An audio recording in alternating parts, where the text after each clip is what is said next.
करनी ही करनी पड़ेंगी। फॉर एग्जाम्पल देखो समझना, आप सब लोगों ने एक प्रॉब्लम की होगी जहां पर आप लोगों ने एक क्यूब वाला फ्लक्स पे एक प्रॉब्लम सॉल्व की होगी आप लोगों ने, और उस फ्लक्स वाली प्रॉब्लम में जहां पर हम एच के ऊपर एक चार्ज क्यू प्लेस करते हैं।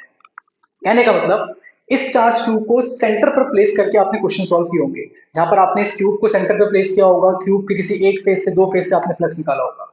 यही क्वेश्चन को मेंस में कैसे पूछा गया, उन्होंने इसके एज पर, अब देखिए ध्यान से, इसके एज पे चार्ज को रख दिया। तो अगर आपने सीखा ही नहीं है कि भाई फ्लक्स निकालने के लिए हमें किसी भी चार्ज को इनक्लोज सरफेस में लेना होता है, तो इस प्रॉब्लम में मैक्सिमम बच्चे अपने मार्क्स लगा देंगे।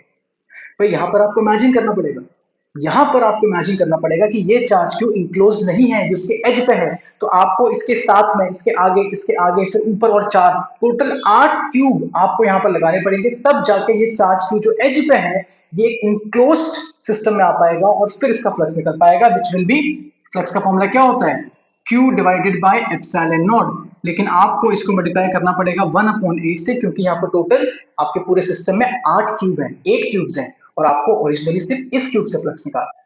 तो इस तरह के मतलब कई सारी चीजों तक आप पहुंच नहीं पाएंगे अगर आप सिर्फ पीवाईक्यू करते रहे, अगर आप सिर्फ अपने एनसीईआरटी को सॉल्व करते रहे, तो कभी भी आप इन डीप कंसेप्ट्स में आप डाइव कर ही नहीं पाएंगे।